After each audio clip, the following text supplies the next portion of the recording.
నేను చదువుతాను కొన్ని వచనాలు, మీరు బైబిల్ ఫాలో. మొదటి సమయాల గ్రంథం 30వ అధ్యాయము మొదటి వచనం. దావీదును అతని జనులను 3వ దినమందు సిక్లాగునకు వచ్చేది. అంతలో అమాలేకులు దండెత్తి దక్షిణ దేశం మీద సిక్లాగు మీదకి పడి కొట్టి దానిని తగులబెట్టి గొర్రెలనేమి అల్పులనేమి అందులో ఉన్న ఆడవారినందరినీ చెరపట్టుకుని చంపక వారిని తీసుకుని వెళ్లిపోయి ఉండేది. దావీదును అతని జనులను పట్టణమునకు వచ్చి అది కాల్చబడినటయు తమ భార్యను కుమార్తెను చెరలోనికి కొనుపబడి ఉండటయు చూచి ఇక ఏడ్చుటకు శక్తి లేకపోవునంత బిగ్గరగా ఏడ్చిరి. కొంచెం దావీదు ఒకసారి మనం వెనక్కి ఆలోచన చేద్దాం. దావీదుని దేవుడు రాజుగా ఏర్పాటు చేసుకున్నాడు. సౌలు తర్వాత ఆ రాజ్యమును పరిపాలించడానికి దేవుడు దావీదుని ఏర్పాటు చేసుకున్నాడు. దావీదు ఇంకా చిన్నవాడు ఉన్నప్పుడే దేవుడు సమూయేలు ద్వారా దావీదుని అభిషేకించుకున్నాడు. దావీదు అసలు రాజు ఉండాలని ఎవరు ఎక్స్పెక్ట్ చేయలేదు. ఈవెన్ సమూయేలు సైతం ఎక్స్పెక్ట్ చేయలేదు. కానీ దేవుడు దావీదుని నిర్ణయించుకున్నాడు రాజుగా ఉండాలని. దేవుడు అభిషేకించాడు దావీదుని. అభిషేకించిన దావీదు మరలా వెళ్ళి గొర్రెలు కాసుకుంటూ ఉన్నాడు చాలా కాలం వరకు. రాజుగా అభిషేకం పడిన తర్వాత నేను రాజును కాబట్టి నాకు సింహాసనం మీద అనలేదు ఆయన, నా కిరీటం మీద, నాకు అధికారం మీద అనలేదు దావీదు. మరలా వెళ్ళి ఆయన పని యథావిధిగా చేసుకుంటున్నాడు ఆయన.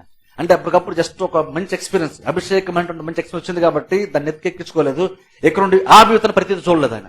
అభిషేకం పడినప్పుడు కూడా, ఇంకో రాజుగా అభిషేకం పడినప్పుడు కూడా, అది భవిష్యత్తు జరగబడే కార్యమైనప్పుడు కూడా ఇంకను ఆయన ప్రస్తుతం ఏంటో ఆ కార్యాన్ని కంటిన్యూ అవుతున్నాడు ఆయన. నేను ఇది చేసుకోని విషయాన్ని తెలుసు, గొర్రెల కాపురం కంటిన్యూ అవుతున్నాడు. అది చాలా కాలం అలా వెళ్ళాడు. కానీ స్లోగా దేవుడే పరిస్థితి మారుస్తూ వచ్చాడు. అందులో దావీదు యొక్క లైఫ్ లో మెయిన్ టర్నింగ్ పాయింట్ ఏంటంటే గొలియాతును చంపడం. ఆ గొలియాతును చంపడం అంటే దావీదు యొక్క లైఫ్ లో చాలా చాలా ప్రాముఖ్యమైన సందర్భం.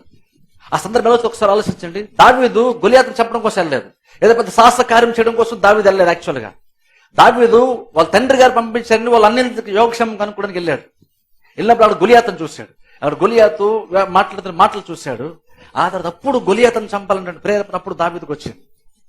ఇప్పుడు చూడండి, ఈ మధ్యలో మనం గమనిస్తే సౌలును దేవుడు తృణీకరించిన తర్వాత, దావీదుని అభిషేకించిన తర్వాత చాలా సందర్భంలో ఈ సౌలు దగ్గరికి దావీదు పరిశీలనకి వెళ్తూ వచ్చాడు. ఎందుకంటే సౌలు కొన్ని ప్రాబ్లమ్స్ ఫేస్ చేస్తున్నాడు.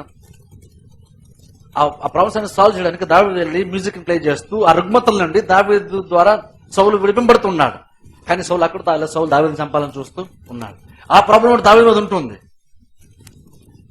ఈ టైంలోనే గొలియాతుని కూడా దావీదు ఫేస్ చేయాల్సి వస్తుంది. ఇప్పుడు అక్కడ గమనించి ఒకసారి అది దావీదుకి చాలా తన లైఫ్ లో చాలా ప్రాముఖ్య టర్నింగ్ పాయింట్ అది. ఆ టర్నింగ్ పాయింట్ వచ్చినప్పుడు అసలు ఆయన ఎలా రియాక్ట్ ఒకసారి ఆలోచించండి. ఆయన ప్లేస్కి వెళ్ళినప్పుడు అక్కడ వాళ్ళన్నీ యాక్చువల్గా ఆయనకు అనుకూలంగా ఏది మాట్లాడలేరు. కానీ యాక్చువల్గా ఎక్కడైతే ఆయన వ్యతిరేకత వచ్చిందో, ఎక్కడైతే ఆయనకు అవమానం జరిగిందో, అదే ప్లేస్ లో యాక్చువల్గా దేవుడు అక్కడే దావీదుని హైలైట్ చేయాలని, ఘనపరచాలని దేవుడు యాక్చువల్ గా నిర్ణయించాడు. ఆ ప్లేస్ అన్నాడు. యాక్చువల్ అక్కడికి దావీదు అనుకుని వెళ్ళలేదు, వాళ్ళ తండ్రి పంపించారట వెళ్ళలేదు. అది దేవుని యొక్క నిర్ణయం. యాక్చువల్ గా ఆ దేవుని యొక్క నిర్ణయం దావీదు ఉన్నాడు.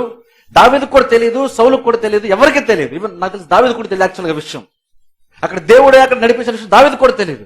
దావీదు జస్ట్ ఏంటంటే ఆయన ఏదైతే చేయగలనుకుంటున్నాడు, ఏదైతే చేస్తే బెటర్ అనుకున్నాడో, మంచిది అనుకున్నాడో, ఆ కార్యం చేయడం కోసం వెళ్తున్నాడు తప్ప నేను చంపాలి, ఎందుకంటే దేవుడు టైం నాకు నిర్ణయించాడు, నేను దీనికోసం ఉన్నాను అనుకోని అంత ఎక్స్పీరియన్స్ ఆయనకి లేదు. ఆయన క్యాజువల్ గానే దాన్ని అందరిలాగానే మామూలు పరిస్థితుల్లోనే ఆయన భావించాడు. అక్కడికి వెళ్ళాడు. కానీ అక్కడ ఆయనకు వ్యతిరేకత వచ్చింది, ఆయనకు అవమానం వచ్చింది. ఆయన సరే దాన్ని ఆయన పెద్దగా ఏం పట్టించుకోలేదు. వెళ్ళి గొలియాతుని చంపాడు. చాలా వరకు గుర్తింపు వచ్చింది అక్కడ. కానీ చూడండి, దావీదుకు ఉన్నటువంటి ప్రాబ్లం అంతంత ప్రాబ్లం కాదు. సౌలు దావీదుని చంపాలని చూస్తున్నప్పుడు దావీదు నమ్మినటువంటి కొంతమంది దావీదు వెనకాల దావీదుతో పాటు టీంలో ఫాలో అయ్యారు. వాళ్ళు చాలా పరాక్రమం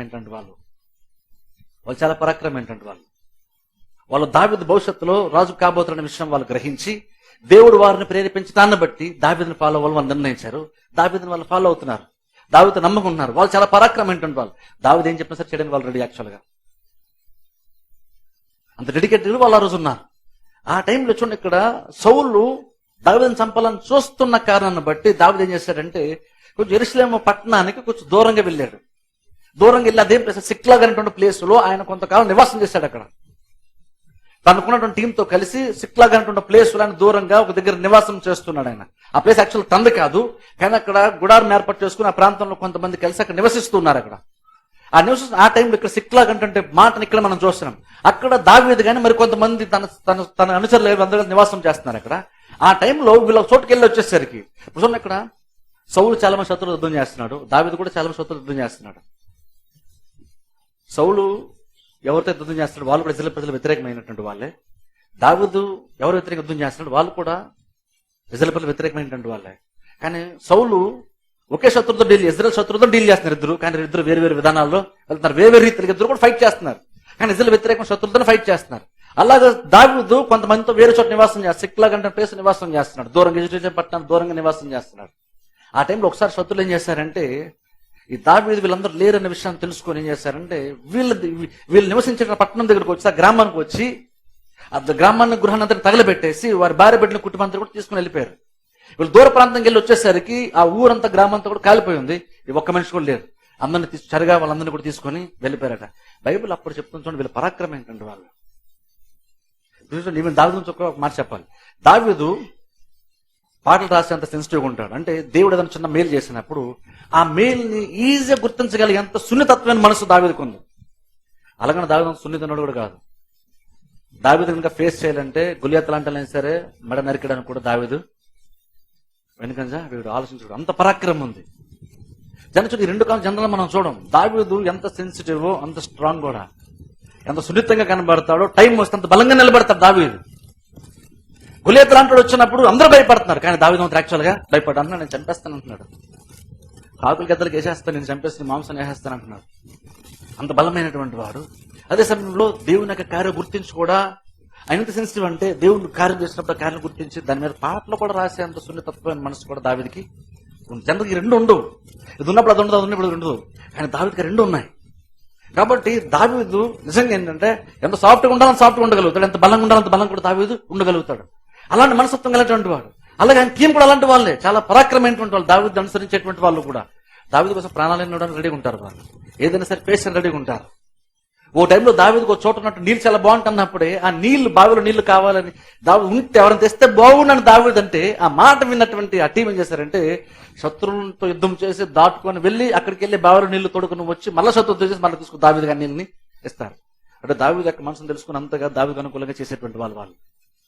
అంత బలమైనటువంటి టీం దావీదు చుట్టూ ఉంది. కానీ ఇక్కడ చూడండి, గమనిస్తే ఎప్పుడైతే సిక్లాండ్ ప్లేస్ లో వీళ్ళు చాలా నివాసం చేస్తున్నారు, ఇప్పుడు అక్కడ ప్రాబ్లం వచ్చింది. అక్కడ వాళ్ళకి అందరికి వచ్చింది ప్రాబ్లం. దావీదు ఒకటి కాదు, లేదా వీళ్ళు ఒక్కరు కాదు, అందరికీ ఆ ప్రాబ్లం వచ్చింది. అక్కడ వాళ్ళ గృహాలను తగలబెట్టారు, అంతటిని వాళ్ళ భార్య బిడ్డలని, కుటుంబాన్ని, అంతటిని ఆస్తంతా సరిగా తీసుకుని వెళ్ళిపోయారు. వెళ్ళిపోయినాడంటే బైబిల్లో చెప్తున్నట్టు మాట్లాడంటే చూడండి, ఒకసారి చదువుతాను. 4వ వచనం. ఇక ఏడ్చుటకు శక్తి లేకపోయినంత బిగ్గరగా ఏడ్చరి. వీళ్ళెవరు అంటే మామూలు వాళ్ళు కాదు, సామాన్యమైనటువంటి వాళ్ళకి చాలా పరాక్రమం ఏంటంటే వాళ్ళు. ఈ పరాక్రమం ఏంటంటే వాళ్ళు అంట బలమైనటువంటి వాళ్ళు. దావీదు ఒకసారి చేస్తే నాకు ఆ నీళ్ళు అంత తెచ్చిస్తే బాగుండు అంటేనే, దావీదుకి నీళ్లు కావాలంటాను వెళ్ళి శత్రువు నీళ్ళ కోసం, నీళ్ళు అసలు దొరక్క కాదు, ఒక బావిలో నీళ్లు బాగుంటాయి అన్నందుకే దావీదుని సాటిస్ఫై చేయడం కోసం శత్రువులతో యుద్ధం చేయడానికి వెళ్ళారు, కేవలం నీళ్ల కోసం, బకెట్ నీళ్ళ కోసం.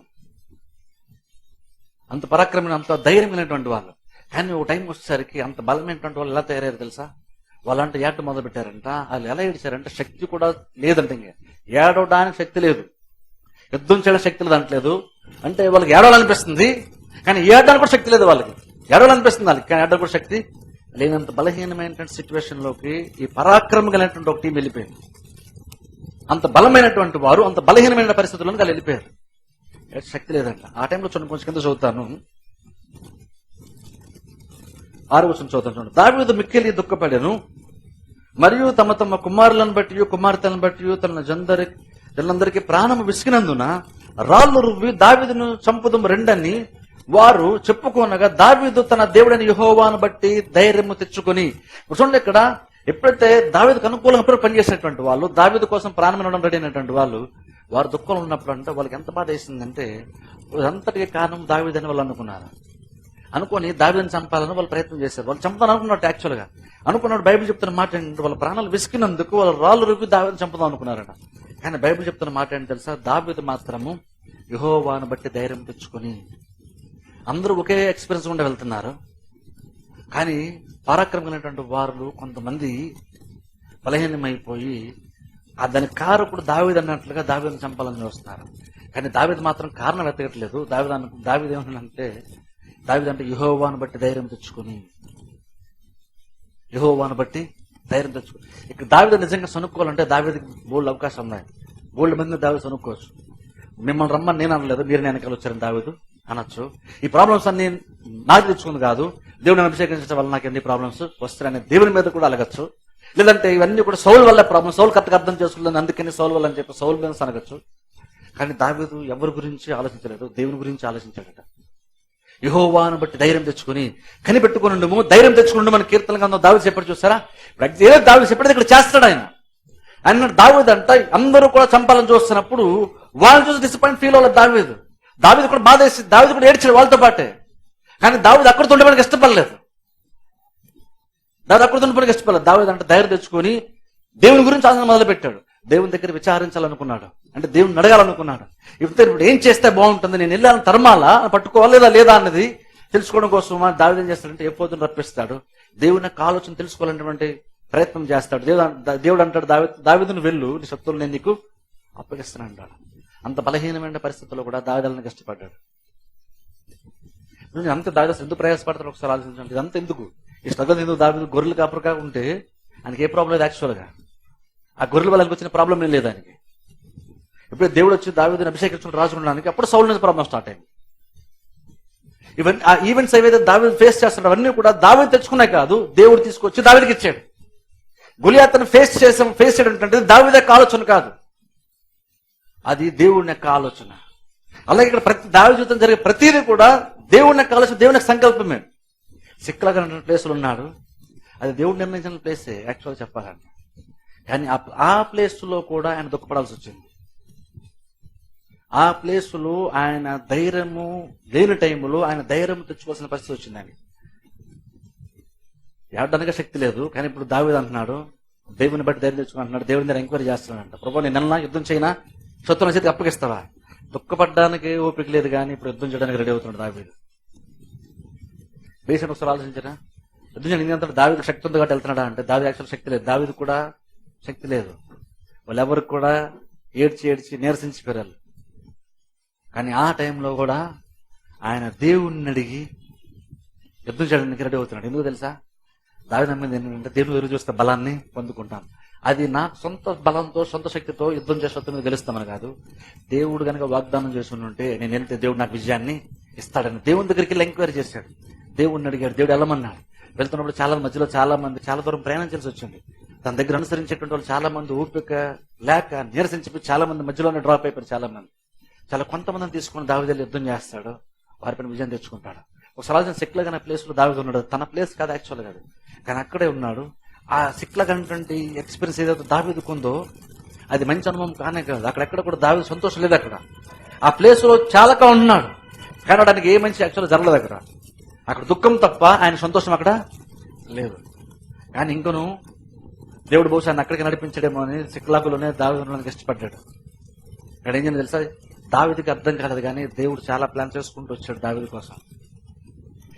ఈ టైంలో దావీదు ఎలా యాక్చువల్ మైండ్ సెట్ ఎలా ఉందంటే, నాకు ఈ ప్రాబ్లం సాల్వ్ చేయాలనుకున్నాడు. సింహాసనం గురించి ఏమాత్రం కూడా ఆలోచించలేదు, కిరీటం గురించి ఏమాత్రం కూడా దావీదు ఆలోచించట్లేదు. ఈ ప్రాబ్లం సాల్వ్ చేయాలనుకుంటున్నాడు దావీదు. దేవుడు సాల్వ్ చేయాలనుకుంటున్నాడు. ప్రాబ్లం వచ్చిన ప్రాబ్లం తప్పించడానికి ఇష్టపడలేదు. ఆ ప్రాబ్లం ఎవరు కారకులు చెప్పేసి వారిని నిందించడానికి దావీదు ఇష్టపడలేదు, వాళ్ళతో యుద్ధం చేయడానికి ఇష్టపడలేదు. దావీదు దేవుని దగ్గర అడిగి ఓపిక తెచ్చుకొని ధైర్యంగా ఆయన బలం తెచ్చుకున్నాడంట. కొన్నిసార్లు ఏమంటుంది తెలుసా? దేవుడు నిర్ణయించిన ప్లేస్లో మనం కూడా ఉంటాం. అయినా కొన్నిసార్లు ఇంకను సాయంకాలం మిడిపి వస్తుంది, రాత్రి ఉంటుంది, కానీ ఉదయం అనేది ఖచ్చితంగా ఉందంట. మన చేయాలి ఒకటి, ఆ సాయంత్రము ఆ రాత్రి కొంచెం సర్వైవ్ అయితే చాలు, కొంచెం ఓపిక తెచ్చుకుని సస్టైన్ అయితే చాలు, ఉదయానికి సంతోషం దేవుడు ఇస్తాడంట. దావీదు ప్రతి ఎక్స్పీరియన్స్ కూడా ఉన్నాడు. దావీదు కూడా ఇప్పుడు ఏడుపు వచ్చింది, సాయంత్రం ఏడుపు వచ్చింది, రాత్రి దుఃఖం ఉంది, అలాగే ఉన్నాడు. కానీ ఉదయం అన్నది ఖచ్చితంగా దేవుడు తీసుకొచ్చి ఇస్తున్నాడు. కానీ ఇంకా దావీదు అప్పుడు ఆ విషయం ఇంకా తెలియదు, సిక్లా ఉన్నాడు. ఈ మూమెంట్ అక్కడ ఏం జరుగుతుందంటే, సౌలు వేరే చోట యుద్ధం చేస్తారు. సౌలు యొక్క కుమారుడు యుద్ధం చేస్తున్నారు వేరే చోట.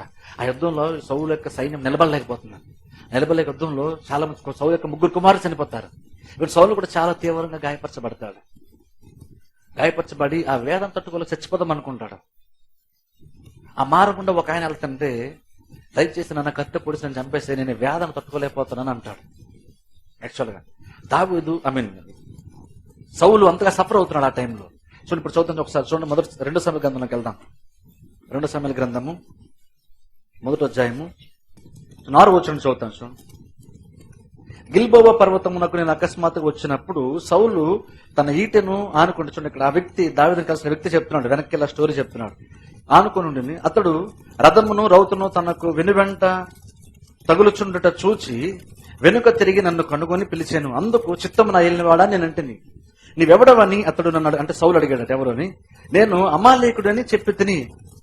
అతడు నా ప్రాణం ఇంకా నాలో ఉన్నది గాని తల త్రిప్పు చేత నేను బహు బాధపడుచున్నాను.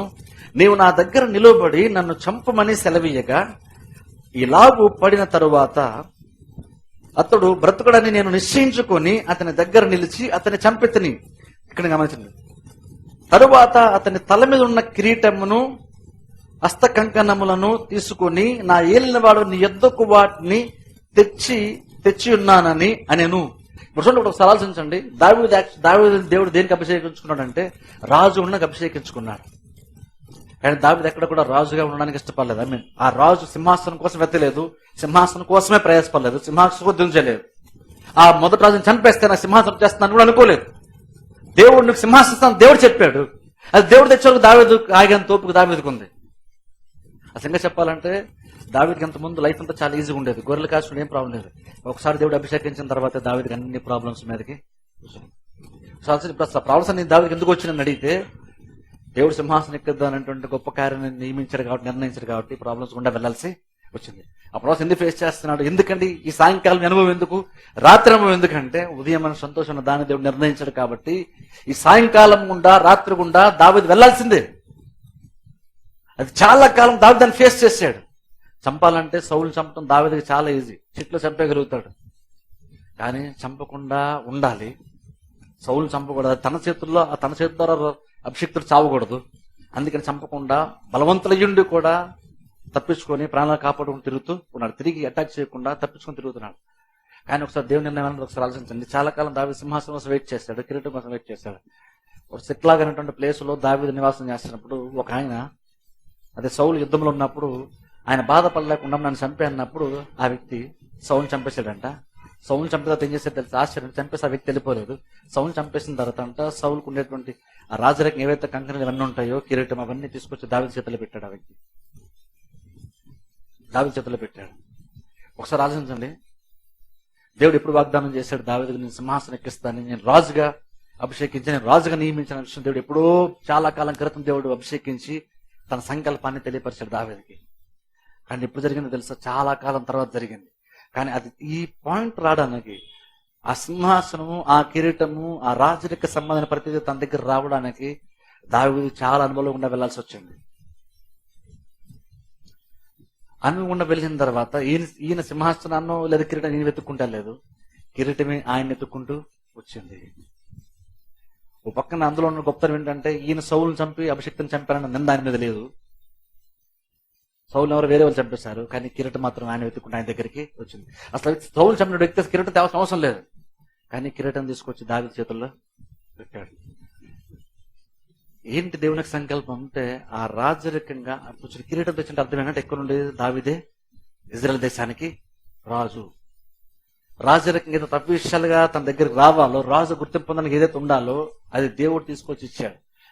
దావీదు దాన్ని వెతుక్కుంటూ వెళ్ళలేదు, అదే దావీదుని వెతుక్కుంటూ వచ్చింది. సిక్లాగ్ అనేటువంటి ప్లేస్ కి కిరీటమే వచ్చింది, దేవుడే దాన్ని తీసుకొచ్చాడు. ఇప్పుడు చూడండి, ఆ సిక్లాగ్ అనే ప్లేస్ లో యాక్చువల్గా దావీదు చాలా విషయాలు ఫెయిల్ అయ్యాడు, చాలా విషయాల్లో దుఃఖాన్ని ఎదుర్కోవాల్సి వచ్చింది. అక్కడ చాలా విషయాలను కోల్పోయాడు దావీదు, చాలా అవమానాన్ని ఎదుర్కొన్నాడు. అక్కడ సిక్లాగ్ అనే ప్లేస్ ఆయనకు ఆశీర్వాదకరమైన ప్లేస్ కానీ కదా. యాక్చువల్గా తనకు అనుకూలంగా ఉండేటువంటి వాళ్ళు, తన కోసం ప్రాణ సైతం ఇచ్చేటువంటి వాళ్ళు వ్యతిరేకించినటువంటి ఆ ప్లేస్ అది. దావీదు రాజు చంపేద్దాం అన్నటువంటి ప్లేస్ అది. ఎవరు సపోర్ట్ చేసే లేనప్పుడు దావీదు ఒక్కడే తను తాను ఎంకరేజ్ చేసుకోవాల్సిన టైం అది. ఆ ప్లేస్ లోకి అక్కడికే దేవుడు కిరీటాన్ని తీసుకొచ్చి దావీదుకి ఇచ్చి రాజుగా దేవుడు నియమించాడు. ఒకసారి ఆలోచించండి, మనం ఏదైతే ఆశపడుతున్నామో, ఏదైతే జరగాలని ఎదురు చూస్తున్నామో అది ఒక్కొక్కసారి నువ్వు దుఃఖపడుతుంటావు చూసావా, ఏదైతే ఎక్స్పీరియన్స్ ఉందో అక్కడికే దేవుడు దాన్ని తీసుకొచ్చి నీకు అది ఇస్తాడు. మనం ఏం చేయాలి తెలుసా? ఆ ప్లేస్ దేవుడు నిర్ణయించిన ప్లేస్ అయితే ఆ సిక్లాగ్ ప్లేస్ లో ఉండాలి ఫస్ట్ ఆఫ్ ఆల్ మనం. ఎందుకంటే దేవుడు నిర్ణయించిన ప్లేస్ అది. దావీదు అక్కడ ఉన్నాడు, జస్ట్ అక్కడ తనకి నెగిటివ్ ఎక్స్పీరియన్స్ వచ్చిందని చెప్పేసి ఆ ప్లేస్ నేను వదిలేదు. దావీదు అక్కడే ఉన్నాడు, అలాగా అక్కడ వెయిట్ చేస్తున్నాడు. ఇప్పుడు తర్వాత యెరూషలేము పట్టణానికి, ఇజ్రాయెల్ దేశానికి దావీదు తర్వాత రాజుగా మారాడు. కానీ ఆ రాజుగా మారడానికి ఎంత ఎక్స్పీరియన్స్ ఉండలేదు తెలుసా? ఆ రాజుగా మారే వరకు దావీదు ఎక్కడ కూడా ఒక్క ఎక్స్పీరియన్స్ కూడా మంచి ఎక్స్పీరియన్స్ దావీదు లేనే లేదు. ఎవరు దావీదు రాజు గుర్తించలేరు. ఆయన పరాక్రమం గలవాడే, తలుచుకుంటే ఏదైనా చేయగలటువంటి బలము పరాక్రమం దావీదుకు ఉంది. ఆయన సొంతగా ప్రతి ఏది కూడా తన చేతుల్లోనికి ఆయన తీసుకుని ఇష్టపడలేదు. ఆయన ప్రతిదీ దేవుని చేతుల్లోనికి వదిలేశాడు. ఓ టైం వచ్చినప్పుడు ఎక్కడైతే ఆయన బాధను ఎదుర్కొన్నాడో, ఈ సిక్కలండి ఏ ప్లేస్ లో అయితే ఆయన చేదనువని ఎదుర్కొన్నాడో, ఎక్కడైతే ఆయన దుఃఖాన్ని ఫేస్ చేశాడో, దుఃఖాన్ని ఎక్స్పీరియన్స్ వచ్చిందో, ఎక్కడైతే సొంత వారి దగ్గర కూడా డిసప్పాయింట్ ఫీల్ అవ్వాల్సి వచ్చిందో, ఆ ప్లేస్ లోనికే దేవుడు దావీదు కిరీటాన్ని తీసుకొచ్చి దావీదుకి ఇచ్చాడు. అది ఎక్కడ దూరంగా కాదు, ఆయన దుఃఖపడినటువంటి చోటకే దేవుడు సంతోషాన్ని తీసుకొచ్చాడు. ఎక్కడైతే ఆయన ఫెయిల్ అయ్యాడు అనుకుంటున్నామో, ఎక్కడైతే ఆయన వ్యతిరేకత వచ్చింది అనుకుంటున్నామో, ఎక్కడైతే ఆయన నెగిటివ్ ఎక్స్పీరియన్స్ ఆయనకు వచ్చిందో, చేదనం ఉంటుంది చూస్తారు, ఎక్కడైతే చేదనం ఫేస్ చేశాడో అక్కడే దేవుడు మరలా ఆయనకు ఒక మేలును కూడా దేవుడు జరిగించాడు. చేయాల్సిందల్లా ఒకటేనంట, దావీదంట యెహోవాను బట్టి ధైర్యం తెచ్చుకున్నాడంట. అంటే చూడండి, అందుకే చూడండి కీర్తన దాన్ని చదివి చూసారా, స్టార్టింగ్ లోనే దేవుని కొరకు కనిపెట్టుకుండము, ధైర్యము తెచ్చుకుని నిబ్బరముగా ఉండుము. దావీదు చేసింది అది. విశ్వాసాలు అంటే దావీదుకి ఎక్స్పీరియన్స్ కూడా అంత మామూలు సాఫీ గెలిపిన ఎక్స్పీరియన్స్ కాదు. ఆయన పరాక్రమం గలవాడు, అభిషక్తుడే. ఆయన సరే అన్ని సాఫీగా జరిగిపోయింది కాదు. దేవుడు నిర్ణయించిన పొద్దుడు అనేది చాలా కాలం వెయిట్ చేయాల్సి వచ్చింది. చాలా స్ట్రగుల్స్ ఫేస్ చేయాల్సి వచ్చింది దావీదు. ఎన్నో పోరాటాలు చేయాల్సి వచ్చింది. ఎంతో శత్రువులతో డీల్ చేయాల్సి వచ్చింది. ఎంతో వ్యతిరేక డీల్ చేయాల్సి వచ్చింది. ఎంతో డిసప్పాయింట్మెంట్ ఫేస్ చేయాల్సి వచ్చింది. ఎంతో నిరుత్సాహం వచ్చింది. ఏడ్డానికి కూడా బలలేనంత బలహీనమైన పరిస్థితుల్లో కూడా దావీదు టైం వెళ్ళిపోయాడు. అంత పరాక్రమం గలవాడు అంత బలహీనమైన పొజిషన్కి వెళ్తాడా అంటే, ఎంత బలమైన వాడైనా సరే కొన్ని సందర్భంలో అంత బలహీనమైన మూమెంట్స్ ఆయన కూడా ఉంటాయని బైబిల్ మనం చూస్తున్నాం. దావీదు చాలా బలమైన వాడే. అంత బలమైన వాడు కూడా కొన్నిసార్లు బలహీన పరిస్థితుల్లో కూడా వెళ్ళాడు. ఎవరు కూడా ఆయన బలపరిచేటువంటి పొజిషన్లో ఉన్నప్పుడు ఆయన బలం తెచ్చుకున్నాడు. ఎగ్జాంపుల్ అంతే అంటాం చూడండి, కొన్నిసార్లు ఎదురు చూస్తున్నప్పుడు నేను ఎవరో బలపరచాలని ఎక్స్పెక్ట్ చేయొద్దు. బలపరచాలు ఉంటే మంచిది, కానీ చాలా సందర్భంలో వాళ్ళు ఉండరు. నీ ఎక్స్పీరియన్స్ వాళ్ళకి యాక్చువల్ తెలియదు కాబట్టి నేను ఎవరు బలపరిచిన కూడా రారు. అట్లా ఏం చేద్దాం, యాక్చువల్గా దేవుడు కార్యం జరిగిస్తాడని నమ్మితే, దేవుడి బలిష్టమైన చేతి కింద దిన మనసు కలిగి ఉంటే, ఓ టైం వచ్చినప్పుడు దేవుడు ఖచ్చితంగా కిరీటాన్ని తీసుకొచ్చి నాకే ఇస్తాడు అని కనుక ఎదురు చూసేటువంటి ఆ స్థితి కనుక మనకుంటే,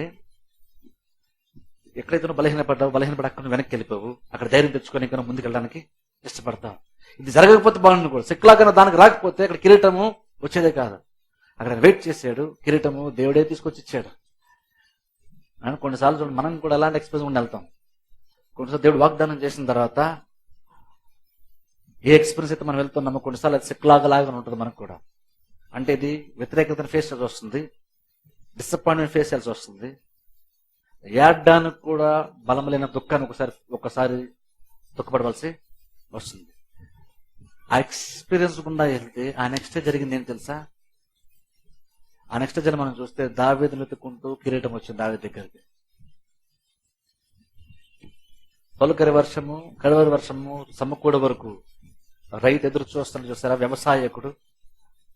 అలాగనే దావీదు కూడా అభిషేకం పడిన దగ్గర నుండి ఆ కార్యం నెరవేరు వరకు ఎదురు చూశాడు. టైం వచ్చినప్పుడు దేవుడే కిరీటాన్ని తీసుకొచ్చి దావీదుకి ఇచ్చాడు. తన చేతికి ఎటువంటి ఇబ్బంది కలగకుండా, ఎవరో అభిషేక్తుని చంపేసి కిరీటం సంపాదించుకున్నాడు అన్న నింద లేకుండా, దావీదు ఏం చేయకుండానే దావీదు దగ్గర దేవుడు కిరీటాన్ని తీసుకొచ్చి ఇచ్చాడు.